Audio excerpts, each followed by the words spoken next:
اللہ تعالیٰ کا ارشاد ہے، رب نے فرمایا اما السائل فلا تنہر، اوے تیرے پاس کوئی سوالی آ جا جھڑکے مت مارنا، فتوے مت لگانا، سوالی کا سوال پورا کر سکتے ہو کرو وگرنہ جھڑکنا نہیں۔ میں نے کہا یہ رب کا فرمان ہے۔ اب یہ بتا، جب ہم جنازہ پڑھ لیتے ہیں، جنازہ پڑھنے کے بعد جب کہتے ہیں یا اللہ اس کو بھی بخش ہم کو بھی بخش، تو ہم سوالی ہوتے ہیں کہ نہیں؟ کیا خیال ہے؟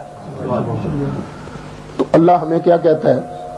تم سے کوئی پھینی ایک مانگے اس کو جھڑکنا نہیں، ہمیں تو یہ کہے جھڑکے مت مارنا، اور جو کوئی اس سے بخشش مانگے وہ جھڑکے مارے گا؟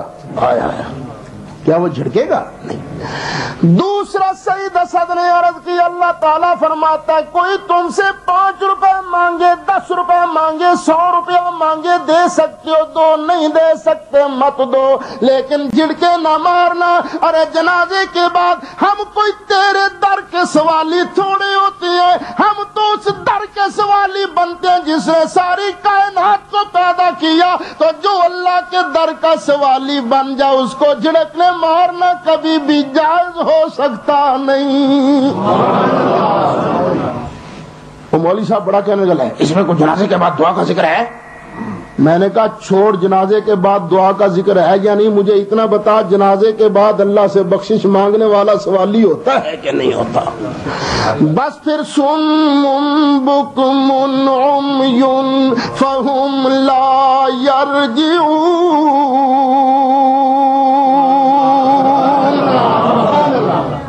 لو ایک اور آیت بھی سن لو، بابی ویسے ہی شیخ القرآن بن جاتے ہیں، پتہ نہیں ہوتا ان کو قرآن کہتا کیا ہے۔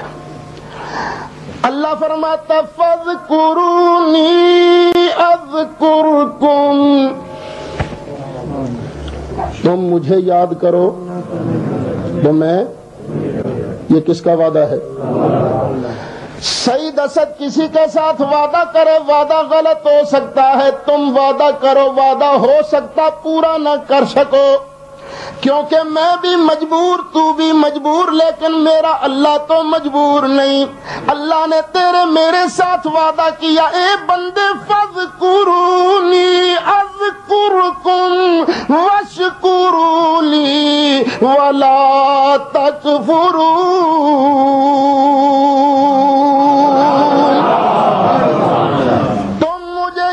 کرو میں تمہیں یاد کروں گا، میرا شکر کرو نافرمانی مت کرو۔ اب بخاری شریف کے اندر کیا ہے؟ اگر تھوڑی آواز اونچی کرو، بخاری شریف کے اندر حدیث شریف ہے، حدیث قدسی۔ سرکار فرماتے ہیں اللہ نے فرمایا آنا عند ظن عبدی بی، میرا بندہ میرے بارے جیسا گمان کرتا ہے نا میں اس کے ساتھ ویسا ہی سلوک کرتا ہوں۔ اگر بندہ گمان کرے گا نا کہ اللہ نے مجھے بڑا کٹنا ہے تو انجی ہو، جماعت بندے کی جماعت سے بہتر ہوتی ہے، یہ اللہ کا فرمان ہے۔ اب یہ کس کا وعدہ ہے؟ اور اللہ تعالیٰ کا وعدہ کبھی غلط نہیں ہو سکتا۔ رب فرماتا ان اللہ لا یخلف المیعاد،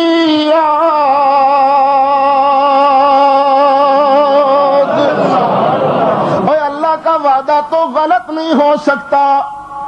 رب نے کہا تو مجھے یاد کر میں تمہیں یاد کروں گا، تو اکیلا یاد کر میں بھی اکیلا یاد کروں گا، تو جماعت میں یاد کرے گا میں بھی تجھے جماعت میں یاد کروں گا۔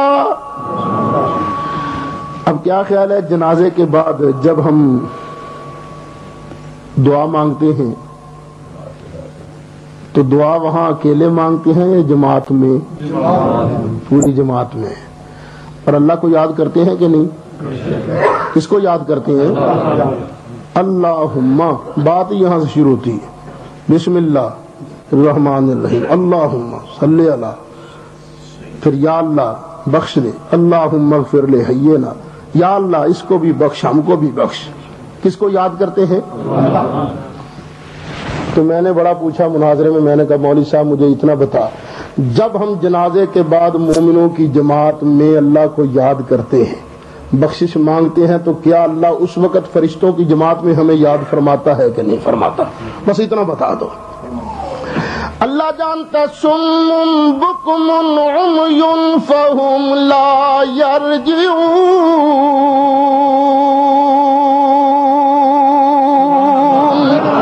سبحان اللہ.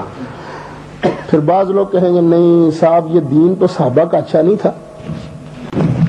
صحابہ کرام جو دین لے کر آئے وہ کوئی کمزور دین تھا؟ صحابہ نے تو جنازے کے بعد کبھی دعا نہیں مانگی. ارے میاں یہ مت کہو، تمہیں نہیں علم تو کہو ہمارے علم میں نہیں، ہمیں ذرا بتا دو. یہ نہ کہو صحابہ نے کبھی دعا نہیں مانگی. نبی کریم علیہ الصلوۃ والسلام نے پڑھایا جنازہ. حضرت عمر فاروق رضی اللہ تعالی عنہ جنازے سے رہ گئے. جب حضرت عمر آئے جنازہ ہو چکا تھا. فَأَرَادَ أَن يُصَلِّيَ ثَانِيًا، ارادہ کیا کہ دوبارہ جنازہ پڑھیں. اللہ کے محبوب علیہ الصلوۃ والسلام نے ارشاد فرمایا الصلاۃ علی المیت لا تعاد. اے عمر جنازے کے بعد جنازہ نہیں پڑھا جا سکتا. جب ولی وارث جنازہ پڑھ لے تو دوبارہ جنازہ نہیں پڑھا جا سکتا. ولکن ادعوا للمیت واستغفر له. ہاں جنازے کے بعد دعا مانگی جا سکتی ہے، میت کے لیے بخشش کی دعا مانگ لے.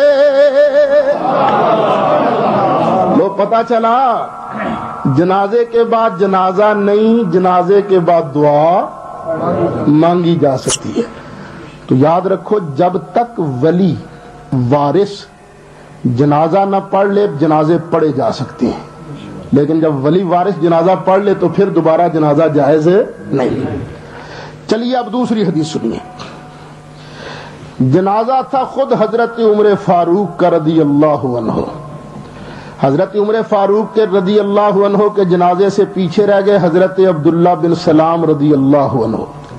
آپ نے کئی بار دیکھا ہوگا کہ جنازہ پڑھتے ہیں، جنازہ پڑھ کر سلام پھیرتے ہیں تو کئی آدمی بھاگتے نظر آتے ہیں، رہ جاتے ہیں نا. حضرت عبداللہ بن سلام جنازے سے رہ گئے. جب جنازے سے رہ گئے تو وہیں سے بولے، فرمانے لگے ان سبقتمونی بالصلاۃ علیہ فلا تسبقونی بالدعاء لہ. اے میرے محبوب کے غلاموں، اگر تم نے حضرت عمر کا جنازہ مجھ سے پہلے پڑھ لیا ہے تو خدا کے لیے دعا مجھ سے پہلے نہ مانگنا، دعا میں بھی مجھے شریک فرما لینا. شکر ہے اس وقت واپی کوئی نہیں تھا، وگرنہ وہ کہہ دیتے عبداللہ بن سلام تجھے کیا ہو گیا، تو جنازے کے بعد دعا کہاں سے آ گئی؟ جنازہ تو خود دعا ہے، تو جنازے کے بعد دعا تو نہیں ہوتی. تو تیرا کہیں عقیدہ تو گڑبڑ نہیں ہوگا، کہیں تو بریلوی تو نہیں بن گیا. شکر ہے وہاں کوئی نہیں تھا، سارے ہی نبی پاک علیہ السلام کے غلام تھے. منافقوں سرکار نے پہلے کڑ چھڑیا سی. اچھا خیر، پتہ چلا جنازے کے بعد دعا ہے. قرآن شریف ہوگا یہاں، ذرا نکالیے. بعض لوگ ایک بات یہ بھی کہہ دیتے ہیں کہ چونکہ جنازہ خود دعا ہے اس لیے جنازے کے بعد دعا نہیں. دعا ہے نا تو دعا ہو گئی، تو دعا کے بعد دعا کا کیا مطلب؟ بس سورہ بقرہ اخیر کٹ گئی.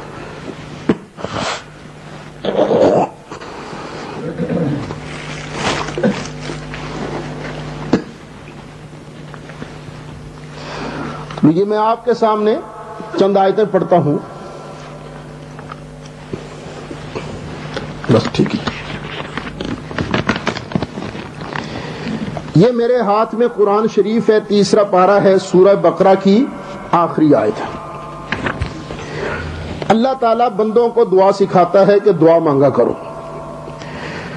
ربنا لا تؤاخذنا ان نسینا او اخطانا. یا اللہ اگر ہم بھول جائیں یا غلطی کر بیٹھیں تو یا اللہ ہمارا مواخذہ نہ فرمانا. آمین تو کہہ دو. یہ ایک دعا ہو گئی نا، ایک دعا.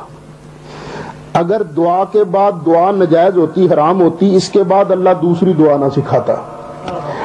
اللہ تعالیٰ نے آگے فرمایا ربنا ولا تحمل علینا اصرا کما حملته علی الذین من قبلنا۔ یا اللہ جس طرح تو نے ہم سے پہلی قوموں پر بوجھ ڈالا تھا نا، یا اللہ ہم پر اس طرح کے بوجھ نہ ڈالنا، یا اللہ مہربانی فرما۔